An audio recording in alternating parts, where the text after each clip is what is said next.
오늘 말씀은 에스겔서 10장 1절부터 22절까지의 말씀입니다. 이에 내가 보니 그룹들 머리 위 궁창의 남보석 같은 것이 나타나는데 그들 위에 보좌의 형상이 있는 것 같더라. 하나님이 가는 베옷을 입은 사람에게 말씀하여 이르시되 너는 구름 밑에 있는 바퀴 사이로 들어가 그 속에서 숯불을 두 손에 가득히 움켜가지고 성읍 위에 흩으라 하심에 그가 내 목전에서 들어가더라. 그 사람이 들어갈 때 그룹들은 성전 오른쪽에 서 있고 구름은 안뜰에 가득하며 여호와의 영광이 그룹에서 올라와 성전 문지방에 이르니 구름이 성전에 가득하며 여호와의 영화로운 광채가 뜰에 가득하였고 그룹들의 날개 소리는 바깥 뜰까지 들리는데 전능하신 하나님이 말씀하시는 음성 같더라.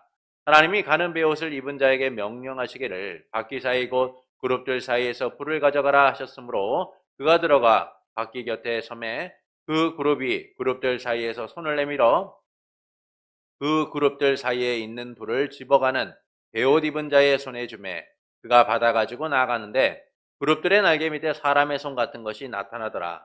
내가 보니 그룹들 곁에 네 바퀴가 있는데 이 그룹 곁에는 한 바퀴가 있고 저 그룹 곁에는 한 바퀴가 있으며 그 바퀴 모양은 황옥 같으며 그 모양은 넷이 꽃 같은데 마치 바퀴 안에 바퀴가 있는 것 같으며 그룹들이 나아갈 때에는 사방으로 몸을 돌리지 아니하고 나아가되 몸을 돌리지 아니하고 그 머리 향한 곳으로 나아가며 그 온몸과 등과 손과 날개와 바퀴 곧 네 그룹의 바퀴의 둘레에 다 눈이 가득하더라.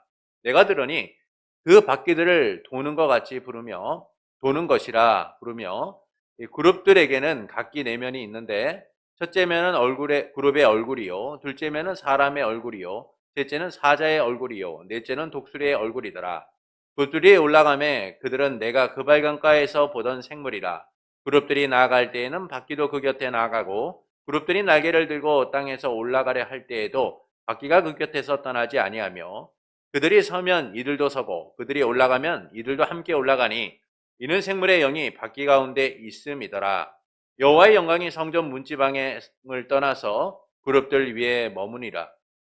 그룹들이 날개를 들고 내 눈앞의 땅에서 올라가는데 그들이 나아갈 때 바퀴도 그 곁에서 함께 있더라.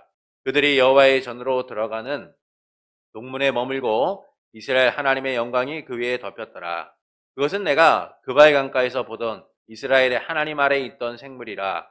그들이 그룹인 줄을 내가 아니라 각기 내 얼굴과 내 날개가 있으며 날개 밑에는 사람의 손 형상이 있으니 그 얼굴의 형상은 내가 그발 강가에서 보던 얼굴이며 그 모양과 그 몸도 그러하며 각기 곧게 앞으로 가더라. 아멘. 흔들리는 세상 속에서 언제나 하나님의 약속을 믿고 든든히 믿음으로 서가는 성도 여러분을 예수님의 이름으로 축복합니다. 지난주 우리는 성소로부터 시작되는 심판에 대하여 나누었습니다. 하나님께서는 성읍을 관리하는 자들에게 각자 죽이는 무기를 들고 나오라고 하신 후에 이 서기관의 먹그릇을 찬 사람을 불러서 회개하는 자는 이마에 표를 그리고 손대지 말라라고 하시면서 그의 모든 사람은 다 죽이라고 하시죠. 이는 심판이 성전에서 시작된다라는 점에서 하나님의 공의를 보여준다라고 말씀을 드렸습니다. 하나님께서는 이스라엘과 유다 족속을 그들의 죄악 때문에 심판하신다라고 하시죠. 그래서 하나님께서는 완전한 심판을 실행하시고자 성읍을 관리하는 자들에게 죽이는 무기를 들고 나오라고 하십니다. 이후 하나님의 영광은 성전 문지방에 이르게 되고 하나님의 심판이 성전에서부터 시작되게 되죠. 그러니까 성소에서부터 심판이 시작된다라는 것은 이스라엘 백성에게 더 이상 안전한 곳은 존재하지 않고 오직 하나님의 공의로운 심판만이 있게 될 것이다 라는 것을 말씀해 주고 있습니다. 그런데 하나님께서는 모두를 멸하시기로 하시면서 회개한 자들에게는 이마에 표를 그린 자들에게는 손을 대지 말라라고 하시죠. 이는 하나님의 목적이 파괴와 멸망에 있는 것이 아니라 회복에 있다라는 사실을 알려주고 있는 거예요. 모든 사람이 죄악으로 인하여 심판을 받을 수밖에 없는데 하나님은 그 죄악 가운데 있는 우리를 구원하여 하나님의 자녀가 되게 하신 것처럼 하나님의 심판의 목적은 파괴와 멸망이 아닌 회복이다라는 사실을 말씀해 주는 것이죠. 그것이 어디로부터 시작됩니까? 하나님의 공의를 통하여 성소로부터, 성전으로부터 심판이 시작되고 있다라는 겁니다. 이제 그리고 본문은 하나님의 영광이 성전을 떠나시는 내용을 담고 있어요. 에스겔은 그룹들 머리 위에 궁창이 있고 그 위에 남보석으로 만든 보좌가 있는 것을 보게 됩니다. 그런데 하나님께서는 가는 베옷을 입은 사람에게 구름 및 바퀴 사이에 들어가서 타는 숯불을 두 손에 가득 담아 성읍 위에 뿌리라고 하시죠. 그리고 하나님의 영광이 성전 문지방에 이르자 구름이 성전에 가득하며 뜰도 하나님의 광채로 가득함을 보게 됩니다. 그때 하나님의 명령하신 대로 가는 베옷 입은 자가 바퀴 옆에 섰다가 불을 받게 되죠. 이어서 말씀은 에스겔이 본 그룹들의 모습을 설명해 주고 있어요. 하나님의 보좌를 호위하는 네 그룹과 그 그룹에 속한 네 바퀴에 대하여 설명합니다. 이 그룹들이 바로 그발 강가에서 에스겔이 보았던 생물이다라는 사실을 고백을 하죠. 그리고 성전 문지방에서 그룹 위에 오르신 하나님의 영광이 성전 밖으로 이동하여서 성전으로 들어가는 동문에 머무르게 되었다라고 말씀합니다. 하나님의 영광이 그 위에 덮이게 되었다라는 것이죠. 그리고 에스겔은 다시 한번 그발 강가에서 보았던 생물들이 지금 자기가 보고 있는 그룹과 같다라는 사실을 말해줍니다. 이를 통해서 말씀하시는 바는 무엇일까요? 사람들은 그들이 알고 경험하는 것으로 모든 것을 판단하게 되죠. 그러니까 자기가 아는 선에서 이해하고 판단해요. 예수님께서 고향 나사렛으로 돌아가셔서 회당에서 말씀을 가르치실 때였습니다. 이 말씀을 들은 이들은 놀라워하면서 이 사람의 지혜와 능력이 어디에서 왔는가라고 하죠. 결국 평범하지 않은 놀라운 수준의 말씀을 듣는 순간 그들은 놀랄 수밖에 없었어요. 그러나 그들의 놀라움은 그리 오래가지 않았습니다. 그들은 예수님을 폄하하기 시작하죠. 예수님을 판단하기 시작해요. 이 사람은 목수의 아들이 아니냐? 그의 어머니는 마리아이고 동생은 야고보와 요셉과 시몬 그리고 유다가 아니냐? 그리고 그의 누이들은 우리가 오래전부터 함께 보았고 알지 않았느냐? 그런데 이 사람이 이런 모든 것들을 어디서 얻었느냐라고 하죠. 그들은 오랫동안 보았던 예수님의 가족들을 비교하면서 예수님에 대하여 판단하기 시작합니다. 그리고 예수님을 배척하죠. 불신의 눈으로 예수님을 보았고 예수님의 지혜와 능력을 인정하지 않고 깎아내리려고 했어요. 그래서 예수님께서는 선지자가 자기의 고향에서는 또는 자기 집에서는 환영을 받지 못한다라고 하시면서 거기 외에는 어디서나 존경을 받는다라고 하시죠. 이처럼 사람들은 알고 있는 경험과 지식으로 모든 것을 판단합니다. 그러나 내가 아는 것만으로 판단하면 올바른 판단이나 선택을 할 수 있을까요? 그렇지 않아요. 우리가 알고 있는 것으로 판단하면 어떤 때는 올바른 판단이나 선택을 하지 못할 때가 있다라는 것이죠. 이스라엘 백성은 하나님을 누구보다 잘 안다라고 믿었습니다. 그래서 그들은 자기의 생각과 기준으로 하나님을 섬기고 성전을 더럽혔죠. 그런데 하나님의 영광이 성전을 떠나게 된 거예요. 이는 이스라엘이 하나님을 판단하고 그들의 생각과 뜻으로 우상 숭배를 했기 때문입니다. 그들은 하나님을 의지하고 그분의 역사를 바라봤어야 해요. 자기의 경험과 지식이 아니라 하나님의 말씀을 따라 섬겼어야만 합니다. 그분이 그들에게 행하신 놀라운 구원의 역사를 바라보며 하나님만을 의지했어야만 하는 것이죠. 그러나 그들은 하나님의 역사를 스스로 제한하고 하나님께 등을 돌렸어요. 우상 숭배를 한 거죠. 하나님의 구원하심이 아니라 우상을 통한 구원을 기대하고 우상을 섬겼다라는 겁니다. 이 일로 하나님께서는 가는 베옷을 입은 자에게 숯불을 가져다가 성읍 위에 뿌리라 라고 하세요. 그들이 우상을 통해 바랬던 구원이 심판이 되도록 만드신 거죠. 이는 하나님의 영광이 떠난 결과이기도 합니다. 그리고 하나님의 영광은 그룹 위에 머물러 성전 문지방을 떠나서 성전 밖, 성전으로 들어가는 동문에 머무르게 되죠. 이를 통해서 말씀하시는 바는 무엇일까요? 하나님의 영광이 성전을 떠난 것이 심판의 시작일 뿐만 아니라 절정이다라는 사실을 알려주는 거예요. 그럼 심판의 최고조가 무엇이냐? 심판의 가장 비극적인 것이 무엇이냐? 하나님의 영광이 떠났다라는 겁니다. 이것은 가장 비극적인 삶, 심판이 하나님의 영광이 떠남을 통하여 나타나게 된다라는 사실을 말씀해주고 있는 것이죠. 그러니까 하나님의 영광이 성전을 떠나는 것은 에스겔 8장 6절과 연결되어 있습니다. 에스겔서 8장 6절에 보면 그가 또 내게 이르시되 인자야 이스라엘 족속이 행하는 일을 보느냐? 그들이 여기에서 크게 가증한 일을 행하여 나로 내 성소를 멀리 떠나게 하느니라. 너는 다시 큰 가증한 일을 보리라 하시더라. 하나님께서 성전을 떠나시는 이유가 뭡니까? 이스라엘 백성이 가증한 일을 행했기 때문이에요. 하나님께 등을 돌리고 우상 숭배를 행했기 때문인 거죠. 그래서 하나님께서는 어쩔 수 없이 그들을 떠나신 거예요.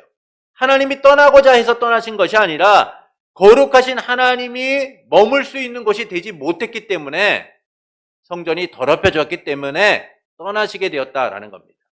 그러니까 이처럼 하나님께서는 그분이 성전을 떠나시는 일이 전적으로 이스라엘의 죄악 때문이다라고 말씀하고 있는 것이죠. 그래서 본문은 우리에게 세 가지 사실을 알려줍니다. 첫째는 숯불의 심판이에요. 본문 1절부터 2절의 말씀을 우리 함께 읽겠습니다. 본문 1절부터 2절입니다. 이에 내가 보니 그룹들 머리 위 궁창에 남보석 같은 것이 나타나는데 그들 위에 보좌의 형상이 있는 것 같더라. 하나님이 가는 베옷을 입은 사람에게 말씀하여 이르시되 너는 그룹 밑에 있는 바퀴 사이로 들어가 그 속에서 숯불을 두 손에 가득히 움켜 가지고 성읍 위에 흩으라 하심에 그가 내 목전에서 들어가더라. 하나님께서는 가는 베옷을 입은 사람에게 그룹 및 바퀴 사이에 들어가서 숯불을 두 손에 가득히 담아가지고 나와 성읍 위에 뿌리라 라고 하세요. 여기서 숯불을 성읍 위에 뿌리라 라는 것은 심판과 정화의 의미를 담고 있습니다. 이는 하나님의 공의롭고 거룩한 진노로부터 이루어지기 때문인 거죠. 하나님께서는 죄로 가득한 예루살렘을 심판하실 뿐만 아니라 깨끗하게 하시기 위한 목적으로 숯불을 성읍 위에 뿌리라 라고 하시는 거예요. 여기서 흩으라, 뿌리라는 단어는 일반적으로요, 제사를 지낼 때 단에다 피를 뿌리는 것을 의미하는 거예요. 정결케 하기 위한 목적으로서 피를 뿌리는 거예요. 이 점에서 숯불을 성읍 위에 뿌리라는 것은 속죄와 정결의 의미로서 뿌리라고 말씀하고 있는 겁니다. 더럽혀진 성읍이 주님의 심판을 통하여 깨끗하게 될 것이다 라는 사실을 말씀해주고 있는 것이죠. 그래서 하나님께서는 거룩하고 깨끗해야 될 하나님의 도성이 다시금 회복되고 정화되기를 바라시기 때문에 가는 베옷을 입은 사람에게 숯불을 두 손에 가득 담아 성읍 위에 뿌리라고 말씀하고 있는 거예요. 심판을 통한 회복과 정화를 이뤄서 하나님의 도성으로 다시금 회복되도록 하시고자 하는 것이죠. 둘째는 심판의 집행을 위해 성전을 떠나시는 하나님에 대하여 말씀해주고 있습니다. 본문 4절을 보시겠습니다. 함께 읽겠습니다. 여호와의 영광이 구름에서 올라와 성전 문지방에 이르니 구름이 성전에 가득하여 여호와의 영화로운 광채가 뜰에 가득하였고. 18절부터 19절의 말씀을 또 읽겠습니다. 여호와의 영광이 성전 문지방을 떠나서 그룹들 위에 머무니라. 그룹들이 날개를 들고 내 눈앞에 땅에서 올라가는데 그들이 나갈 때에 바퀴도 그 곁에서 함께 하더라. 그들이 여호와의 전으로 들어가는 동물에 머물고 이스라엘 하나님의 영광이 그 위에 덮였더라. 하나님의 진노, 강력한 심판의 불이 예루살렘 성읍을 뒤덮게 될 겁니다. 그들은 죄악으로 인해 파괴적이고 파멸적인 강력한 심판을 겪게 될 거예요. 그런데 이 숯불을 성읍 위에 뿌리라고 하신 하나님께서 성전 문지방에 이르셨을 뿐만 아니라 성전에서 나와서 성전으로 들어가는 동문에 머무셨다라는 것이죠. 하나님의 영광이 있어야 될 성전에는 더는 하나님의 영광이 없다라는 겁니다. 이것은 심판의 집행을 의미하고 있는 것이죠. 하나님이 하나님의 성전과 예루살렘을 깨끗하게 하시기 위하여 하나님의 성전을 떠나 그 심판을 행하고 계시다라는 사실을 보여주고 있는 거예요. 그러니까 성전이 더 이상 하나님의 왕궁이 아니라 심판의 장소라는 사실을 알려주고 계신 것이죠. 그러니까 지난주에 나눈 것처럼 하나님의 백성에게 가장 비극적인 삶은 하나님의 영광이 떠난 삶인 거예요. 그 삶은 어떤 삶보다 비극적이고 비참할 수밖에 없는 겁니다. 그래서 하나님의 영광이 성전을 떠났다는 것은 단순히 하나님이 옮겨가셨다, 하나님이 다른 곳으로 가셨다라는 것이 아니라 하나님의 택함받은 백성이 하나님으로부터 버려져 얼마나 비극적이고 비참한 상황 가운데 놓이게 되는가를 말씀해주고 있는 것이죠. 하나님의 영광이 떠난 삶이 가장 비극적이라는 거예요. 삼손은요, 나시린으로서 하나님의 영광으로 충만한 삶을 살았습니다. 그는 태어나기 전서부터 하나님께 구별된 사람이었죠. 그래서 태어나서 포도주와 독주를 마시지 않고 칼에 머리를 대지 않고 시체를 가까이 하지 않는 등 정결하고 거룩한 삶을 살았어요. 하나님의 권세와 위엄을 힘입어서 이스라엘을 압제하는 블레셋과 싸웠습니다. 이처럼 하나님과 그가 함께 했을 때 삼손은 거칠 것이 없는 사람이었고 언제나 세상을 이기는 사람이었죠. 그랬던 그가 하나님이 아닌 세상을 사랑하고 거룩한 삶과는 다르게 살면서 문제가 생기게 돼요. 특히 블레셋 소래 골짜기에서 들릴라라는 여인을 사랑하게 되면서 삼손은 하나님의 영광이 떠난 삶을 살게 됩니다. 그는 여인의 달콤한 말에 속상임에 빠져서 자신의 힘이 머리카락으로부터 나온다는 사실을 고백하게 되죠. 그리고 결국 머리를 밀리게 되고 블레셋에게 사로잡히게 돼요. 그 순간 그의 모든 힘은 사라지고 블레셋 사람들에게 결박당해 끌려가게 됩니다. 힘도 잃었고 무기력하게 된 그는 두 눈이 뽑히고 사슬에 매어서 맷돌을 돌리는 처량하고 비참한 신세가 된 거예요. 하나님의 영광과 함께 했을 때 그는 세상을 이기는 자였지만 하나님의 영광이 떠난 삼손의 삶은 너무나 무기력한 삶이고 비참한 삶이 되죠. 그래서 그는 이스라엘을 구원하는 자에서 블레셋의 노래, 조롱거리가 되게 됩니다. 그는 누구보다 비참한 자가 되었어요. 그런데 다시 머리카락이 자라기 시작했다라고 말씀해요. 하나님의 권능을 힘입은 그의 힘이 다시금 깨어나기 시작한 겁니다. 하나님의 영광이 그에게 다시 돌아오게 된 것이죠. 그때 블레셋이 그들의 신 다곤을 위하여 큰 축제를 벌이게 됩니다. 삼손을 조롱거리로 만들고자 그를 불러내서 제주를 부리게 하고 그를 멸시하도록 만들죠. 멸시하려고 했어요. 그때 삼손을 두 기둥 안에 세웁니다. 그리고 삼손을 통하여 그들의 즐거움과 기쁨을 누리고자 했어요. 그때 삼손이 하나님 앞에 기도합니다. 주 여호와여 구하오니 나를 생각하옵소서. 하나님이여 구하오니 이번에 나를 강하게 하사, 이번만 나를 강하게 하사 제 두 눈을 뽑은 블레셋 사람들에게 단번에 복수하게 하소서. 그는 두 기둥을 잡고 힘을 쓰게 됩니다. 그리고 도란 힘으로 인하여 두 기둥은 무너지게 되고 삼손이 살아생전 죽인 자보다 이때 죽인 자들이 더 많았다라고 말씀하죠. 이처럼 하나님의 영광으로 가득한 삶이냐 아니냐가 삶의 성공과 실패를 좌우하는 거예요. 그래서 하나님의 영광이 성전을 떠났다라는 것은 죄악으로 가득한 이스라엘에게 찾아온 가장 비극적인 삶이 시작되었다. 하나님의 심판이 그들 가운데 시작되었다라는 사실을 보여주고 있는 겁니다. 하나님의 영광이 떠난 성전이 무슨 의미가 있겠습니까? 하나님의 영광이 떠난 이스라엘 백성의 삶이 무슨 의미가 있느냐는 것이죠. 오직 하나님의 진노와 심판만이 남아있다라는 것을 말씀해주고 있는 거예요.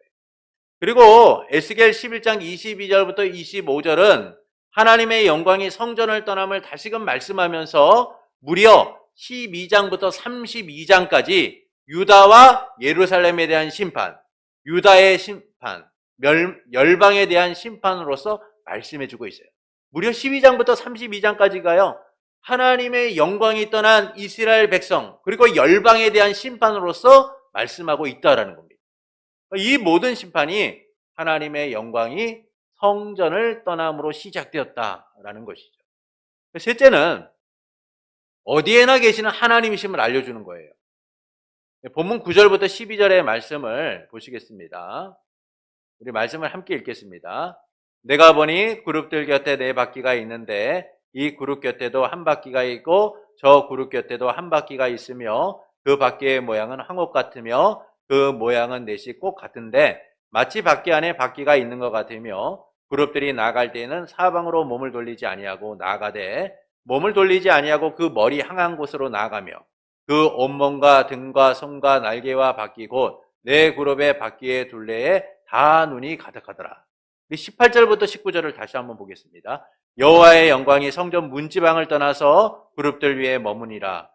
그룹들이 날개를 들고 내 눈앞에 땅에서 올라가는데 그들이 나아갈 때 바퀴도 그 곁에서 함께하더라. 그들이 여호와의 전으로 들어가는 동문에 머물고 이스라엘 하나님의 영광이 그 위에 덮였더라. 자, 그룹들 곁에 네 바퀴가 있었어요. 근데 그 바퀴 안에 또 다른 바퀴가 있어서 사방 어디로든 그룹들이 원하는 곳으로 갈 수 있다라고 말씀을 합니다. 또 바퀴 둘레에는 눈이 가득했다라고 말씀하죠. 그리고 하나님의 영광이 성전 문지방을 떠나서 성전으로 들어가는 동문에 이르게 되었다라는 거예요. 하나님께서 어디에나 가실 수 있고 계실 수 있다라는 사실을 말씀해 주고 있는 것이죠. 이는 하나님께서 성전 안에만 계시는 것이 아니라 어디에나 계시고 어디나 감찰하시고 행하시는 분이다라는 사실을 말씀해 주고 있어요. 그러니까 당시 사람들은요, 그들의 신이 그들의 영토 안에만 머문다라고 생각을 했습니다.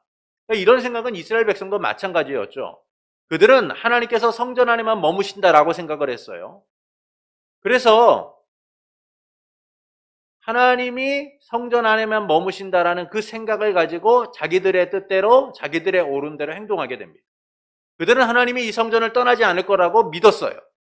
그래서 그들은 하나님을 성전 안에만 가두고 형식적인 예배를 드리고 자기들이 원하는 대로 뜻하는 대로 살아가죠. 그리고는 결국 하나님의 성전마저도 더럽혀 하나님의 영광을 가리는, 하나님의 영광이 떠나도록 만드는 악한 일을 하게 됩니다. 욕망과 욕심으로 인해 예배가 실패하게 되고 하나님이 없는 예배, 하나님께 등 돌린 예배를 드리게 되죠. 이는 하나님이 어떤 분이신지를 제대로 알지 못하기 때문이에요.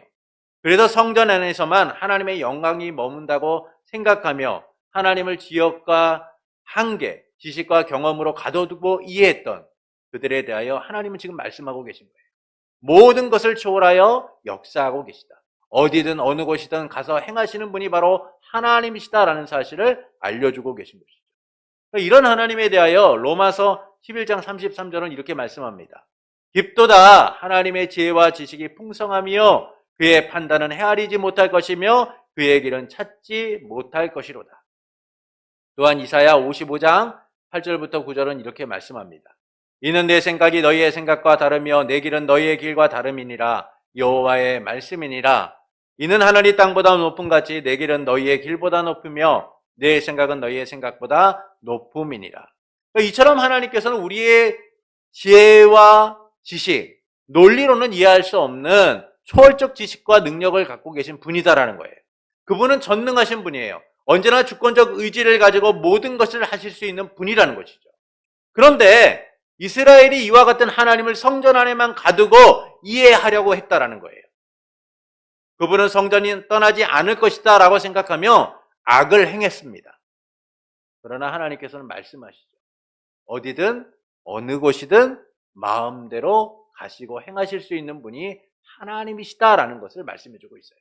그래서 하나님께서 성소로부터 성전의 문지방 그리고 성전 밖의 동문에 이르시는 모습을 통하여 하나님이 그들을 언제나 떠나실 수 있고 하나님의 뜻하신 바대로 행하실 수 있는 분이다라는 사실을 다시금 말씀해주고 있는 것이죠. 그리고 에스겔은 자기가 본 하나님 안에 있는 생물들이 바로 그발강가에서 본 그룹들이라는 사실을 고백함을 통하여 하나님이 어디나 계시는 현재하시는 분이다라는 사실을 알려주고 있는 거예요. 우리의 삶의 현장에 어디나 계시는 분, 바로 그분이 하나님이신 것이죠. 그리고 우리는 예수 그리스도를 통하여 그 하나님의 놀라운 역사가 이루어진 삶을 살고 있어요. 임마누엘, 우리와 함께 하시는 하나님, 우리를 성전 삼고 처소 삼아 함께 하시는 하나님의 그 은혜를 누리며 살아가고 있다는 겁니다. 이처럼 본문은 하나님의 영광이 성전을 떠나시는 것이 심판의 시작이자 절정이다라는 사실을 말씀해주고 있는 거예요. 가장 비극적인 삶, 심판이 바로 하나님의 영광이 떠난 삶이라는 것입니다.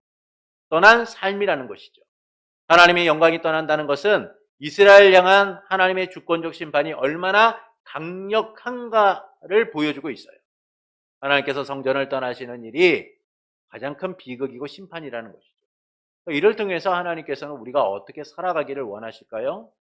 하나님의 영광으로 충만한 삶이 되기를 원하시는 겁니다. 하나님의 영광으로 충만한 삶이 되기를 원하세요. 하나님께서는요, 내가 거룩하니 너희도 거룩하라 라고 말씀하셨습니다. 우리는 성전이며 주님이 거하는 처소이죠. 그래서 성전된 우리는 거룩해야만 합니다. 사도 바울은 고린도전서 3장 16절부터 17절에서 이렇게 말씀합니다. 너희는 너희가 하나님의 성전인 것과 하나님의 성령이 너희 안에 계신 것을 알지 못하느냐. 누구든지 하나님의 성전을 더럽히면 하나님이 그 사람을 멸하시리라. 하나님의 성전은 거룩하니 너희도 그러하리라.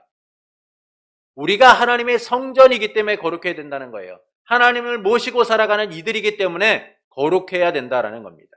또한 고린도전서 6장 19절부터 20절에서 이렇게 말씀합니다. 너희 몸은 너희가 하나님께로부터 받은 바 너희 가운데 계신 성령의 전인 줄 알지 못하느냐. 너희는 너희 자신의 것이 아니라 값으로 산 것이 되었으니 그런즉 너희 몸으로 하나님께 영광을 돌리라. 우리는 성령의 전이며 하나님의 것이다 라고 말씀해요. 그래서 어떻게 살아가라고 말씀합니까? 우리의 몸으로 하나님께 영광을 돌리라는 거예요. 이처럼 성전된 우리는 성전다운 삶을 통해서 하나님의 영광이 충만한 곳이 되어야만 합니다. 그러나 하나님의 영광으로 충만한 성전다운 삶보다는 하나님의 영광이 떠난 것 같은 삶을 살아갈 때가 많죠. 거룩하기보다는 거룩하지 못한 삶의 방식과 세상의 흐름을 따라 살 때가 많아요. 그것은 삶의 주인이 나라고 여기기 때문이에요. 분명히 성전된 우리의 삶의 통치권은 누구에게 있습니까? 하나님께 있죠. 하나님께서 우리의 주인으로서, 우리의 아빠, 아버지로서 그분의 우주적 통치를 실행하고 계신 거예요. 그래서 우리는 주님의 통치를 인정하고 그분을 모시고 살아가는 삶이 되어야 돼요. 성전된 삶을 살아야 되는 겁니다. 하나님이 우리를 값주고 사셨기 때문에, 주의 것으로 삼으셨기 때문에 우리는 성전된 삶, 하나님께 영광을 돌리는 삶을 살아가야 돼요. 그런데 우리는 내 삶의 통치권을 주장하면서 내 뜻대로 살아가려고 합니다. 몸으로는 하나님께 영광을 돌리는 것이 아니라 내 즐거움과 쾌락과 욕심을 쫓아 살아가게 되죠. 나를 위한 삶을 우선하면서 하나님이 원하시는 삶을 방관하거나 외면한 채 살아가려고 해요. 그 순간 성전된 삶은 더럽혀지게 되는 겁니다. 엘리의 두 아들 홈니와 비느하스는 제사장으로 누구보다 거룩해야 했던 사람들이죠. 이스라엘의 사서로서 영향력을 끼친 아버지 엘리를 본받아서 제사장의 직분을 감당해야만 했어요. 그런데 그들은 거룩해야 될 그들의 삶을 더럽힙니다. 욕망과 욕심을 따라서 제사장의 직분을 이용하여 그 직분을 더럽히고 성막을 더럽히게 되죠. 백성이 하나님께 드린 것이 있으면 가로채어서 자기의 배를 채우는 거예요. 회막에 수종드는 여인과 동침하는 등 음행을 저질렀습니다. 거룩해야 될 직분과 삶을 스스로 더럽혀 하나님의 영광을 가렸죠. 자기의 즐거움과 쾌락과 욕심을 따라서 자기가 주인된 삶을 살아갔던 거예요. 그러나 그 삶은 그리 오래가지 않습니다.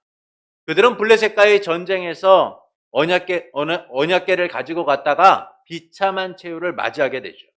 일로 인하여 엘리 가문은 쇠락하게 됩니다. 하나님이 영광이 떠난 현실을 마주하게 되죠. 이처럼 내 삶의 통제권을 가지고요, 내가 주인된 삶을 살아가려고 하면 결국 성전된 삶을 잃어버리게 되는 거예요. 하나님의 영광이 떠난 삶을 살아가게 되는 겁니다. 여러분, 내가 주인된 삶을 살아가면 우리는 거룩함보다는요, 내 욕심과 욕망과 쾌락을 쫓아 살아가는 거예요. 여러분, 세상의 사람들을 보십시오. 그들이 살아가는 삶의 방향이 무엇입니까? 자기를 위한 삶이잖아요. 그러나 우리는 어떤 삶을 살아가는 이들이에요? 성전된 삶을 살아가는 이들이라는 겁니다. 주님의 통치권을 인정하고 주님의 뜻 가운데 살아가는 삶, 그것이야말로 주님이 우리에게 허락하신 삶이고 우리가 마땅히 반응해야 하는 삶인 것이죠. 그런데 그래야 될 우리가 내 생각과 뜻을 앞세워 세상처럼 살아가고 있는 거예요. 자기의 소견에 옳은 대로 자기가 주인된 삶을 살아가는 것이죠. 그 순간 하나님의 영광이 떠난 삶을 살아가게 되는 겁니다. 그래서 우리는 내 생각과 뜻대로 살아가는 것이 아니라 하나님이 거룩하신 것처럼 거룩한 성전된 삶을 살고자 힘쓰는 이들이 돼야 돼요. 하나님의 영광으로 충만한 삶, 하나님이 나와 함께 하시며 그분의 은혜를 베푸시는 삶을 우리는 누리고 살아가야 된다는 겁니다. 이에 대해 어떤 분들은 나는 통제력을 잘 갖고 있습니다. 나는 내 스스로를 잘 통제하기 때문에 균형 있는 삶을 살아갈 수 있습니다. 라고 말하는 분들이 있을지도 몰라요. 그러나 우리의 삶이 우리의 뜻대로 통제된 적이 있나요? 그렇지 않습니다. 전적으로 부패하고 무능력한 우리는 잠시 통제력을 가지고 살아가는 것처럼 보이지만 이내 통제력을 상실한 채 살아가게 되는 거예요.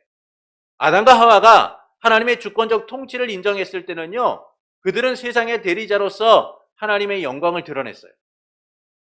그러나 하나님의 주권적 통치를 인정하지 않고 하나님과 같이 되고자 하는 순간 그들은 죄와 사망 가운데 이르는 자들이 되죠.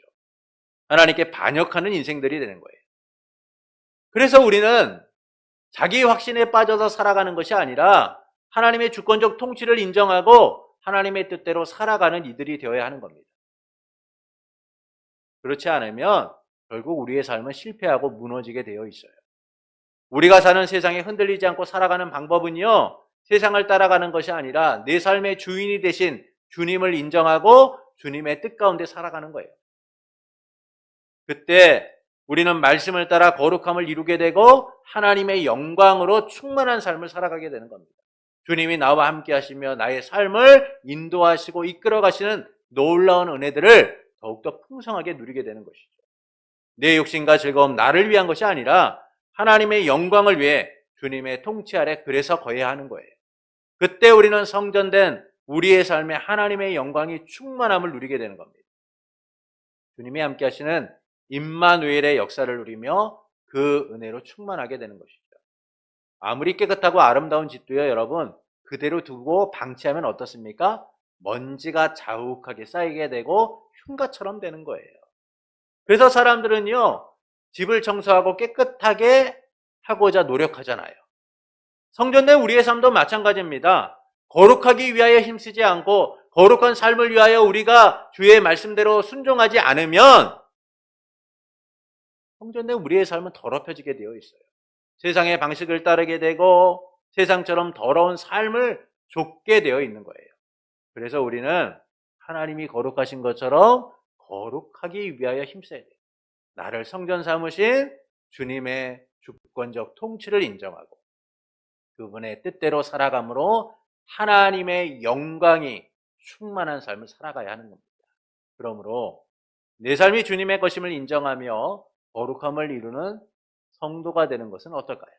하나님의 거룩한 성전, 그분의 거처임을 고백하면서 몸으로 하나님께 영광을 돌리는 성도가 되는 것은 어떨까요?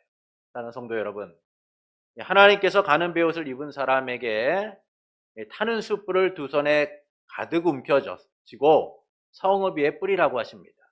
그리고 성전 문지방에서 구름 위에 오르신 하나님의 영광이 성전 밖으로 이동하여 성전으로 들어가는 동문에 머물게 되죠. 그리고 하나님의 영광이 그 위에 덮이게 됩니다. 이는 하나님의 영광이 성전을 떠나시는 것이 심판의 시작이자 절정임을 보여주고 있어요. 하나님의 영광이 떠나는 것이 가장 비극적 심판이라는 겁니다. 그래서 본문은 우리에게 세 가지를 알려줘요. 첫째는 숯불의 심판이 심판과 정화의 의미를 담고 있다라는 것이죠. 일은 하나님의 공의로부터 시작되고 있다라는 겁니다. 둘째, 심판의 집행을 위해 성전을 떠나시는 하나님을 통하여 죄악으로 가득한 이스라엘 백성에게 찾아온 비극적 삶이 무엇인가를 보여주고 있는 것이죠. 셋째는 어디에나 계시는 하나님이심을 알려주므로 그분이 어디에나 계실 뿐만 아니라 모든 것을 행하시는 분이다라는 사실을 말씀해줘요. 그러니까 이처럼 본문은 하나님의 영광이 성전을 떠나는 것이 심판의 시작이자 절정이다라는 사실을 알려줍니다. 하나님께서 성전을 떠나시는 것이 하나님의 택한 백성에게는 가장 큰 비극이고 심판이다라는 것입니다. 이를 통해서 하나님께서는 우리가 어떻게 살기를 원하실까요? 하나님의 영광으로 충만한 삶이 되기를 원하시는 겁니다. 그러나 우리는 이 하나님의 영광으로 충만한 성전된 삶보다 하나님의 영광이 떠난 것처럼 살아갈 때가 많아요. 그것은 삶의 주인이 나라고 여기기 때문이죠. 그래서 몸으로 하나님께 영광을 돌려야 함에도 불구하고 몸의 욕심을 따라서 살아가고자 할 때가 많다는 겁니다. 그러나 결국 이 삶은 통제력을 잃고 성전된 삶을 파괴하고 무너뜨리게 되는 것이죠. 그래서 우리는 하나님께서 거룩하신 것처럼 거룩함으로 성전된 삶을 살아가야 돼요. 성전된 우리의 삶이 하나님의 영광으로 충만할 수 있도록 거룩을 이뤄가는 삶이 되어야 됩니다. 그러므로 내 삶이 주님의 것임을 인정하며 거룩하고자 힘쓰는 성도가 되는 것은 어떨까요? 하나님의 거룩한 성전, 그분의 거처임을 고백하면서 몸으로 하나님께 영광을 돌리기를 원하는 성도가 되는 것은 어떨까요? 그때 우리는 하나님의 영광으로 충만한 삶을 살아가게 될 겁니다. 오염되고 타락한 세상에서 거룩한 하나님의 백성으로 살게 될 거예요. 그러므로 성전된 삶이 하나님의 영광으로 가득하기를 원하는 성도 여러분에게 우리를 거처 삼아 함께 하시는 삼위일체 하나님으로 인하여 모든 삶에 하나님의 영광으로 충만해지기를 예수님의 이름으로 축원합니다.